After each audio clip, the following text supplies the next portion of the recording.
Girls are breaking boundaries and barriers posed by stereotypes and exclusion, including those directed at children with disabilities and those living in marginalized communities.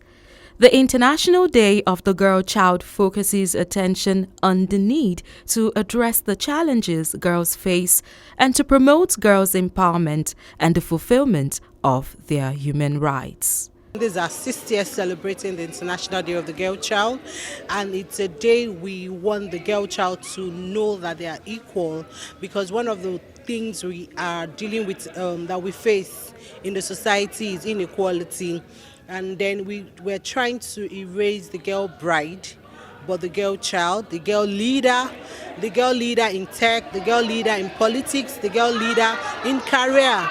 And it's, the narratives are changing now. We have more of future female leaders emerging in the community, in the nation, in fact, worldwide.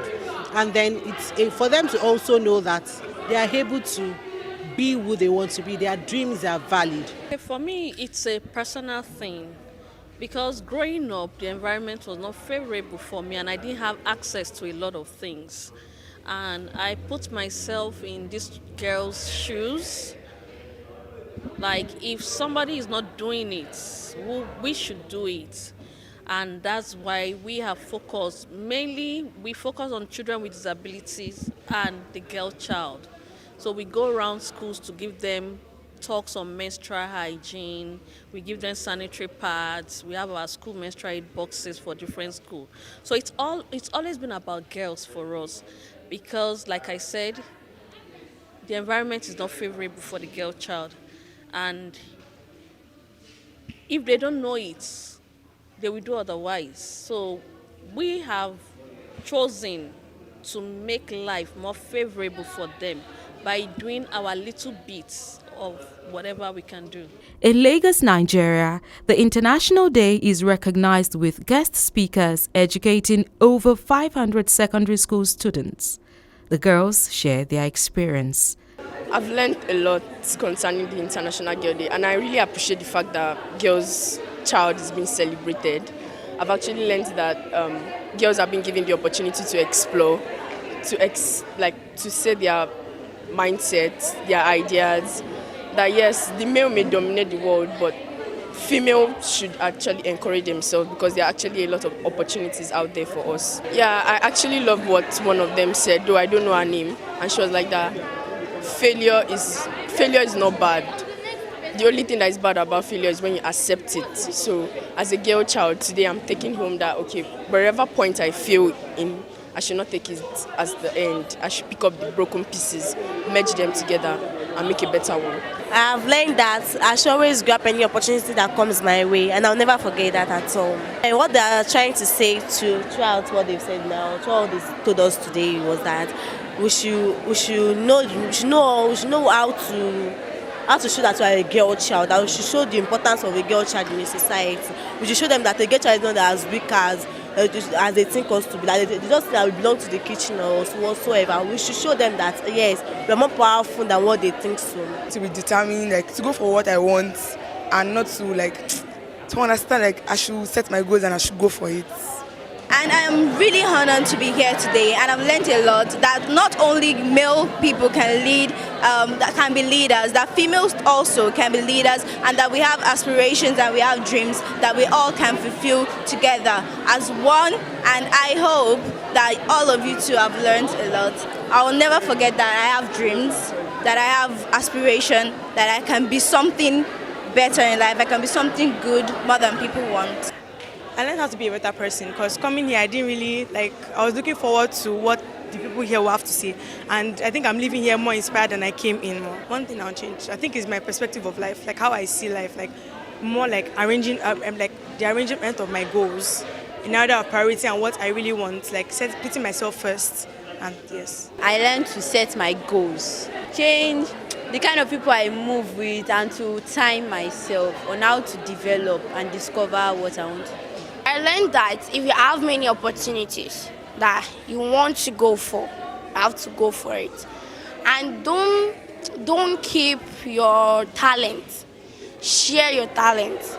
if you want to join many things, like you want to go for many, like the opportunities that comes to you, that you have like impact to go with them. You have to go, not that you just be keeping your talents, sit doing nothing, hanging around. No.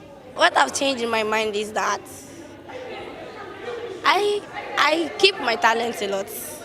So I've made my mind that I will not be keeping my talents again. In 2022, we commemorate the 10th anniversary of the International Day of the Girl.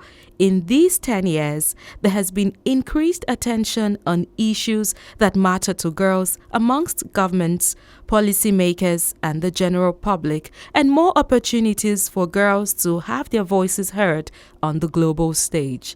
Yet, investment in girls' rights remain limited, and girls continue to confront a myriad of challenges to fulfilling their potential. It is not just the books that you read anymore that is a key to education. I know of young teenagers like yourself that are getting access to global opportunities.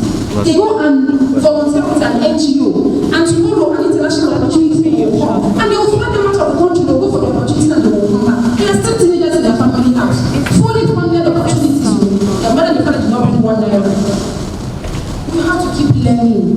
Don't just stop at maths and English. It has evolved, bro. Add other things to it. What are the things you still need to learn how to do? Keep doing what? Learning. Set goals. Raise your hands for projects and serve others. Do you know how you get to know more about yourself? When you're serving other people. I'm telling you. When you are serving other people, that is how you get to know more about yourself. The girl child has evolved. There's now a lot of information out there. There's social media. So there's a whole lot of information for the girl child to empower herself. That's the first thing that is different.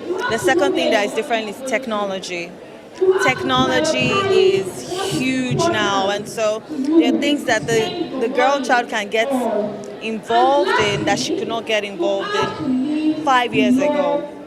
For example, coding, I would say 5 to 10 years ago, coding, product management, data scientists, data design management, all of those things are new technical spaces that women can be involved in. And so this is a real growth over the years for the girl child.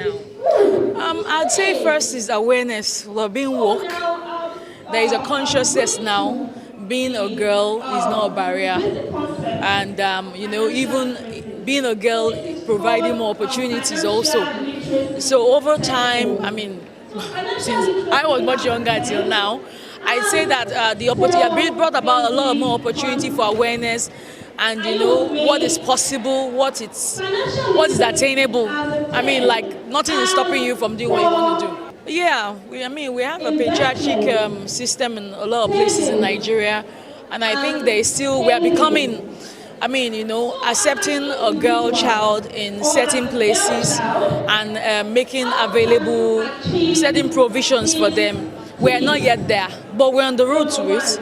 There is more awareness now, and people are beginning to get comfortable with having girls, female, in certain spaces. So I would say that we're on a good track to getting there.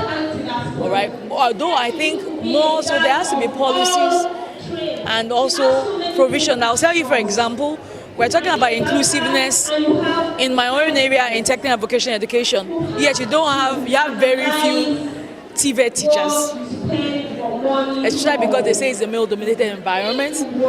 We have some schools that are not willing to do what it requires to accommodate this, new development. Some will tell you budget, some will tell you they don't have to start learning how to handle women and all that.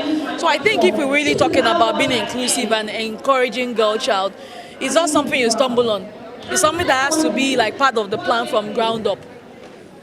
So those are some of the challenges that still around regarding that. But with time, more voice, more attention is brought to this, and we're more intentional. And there are policies, really supporting these areas. Definitely, we'll get there. So from experience dealing with during my NYSC that I had to teach in school, I saw that there is a need for us to be able to encourage the girl child, because I realized that in that space, people are not motivated because of what they see around them.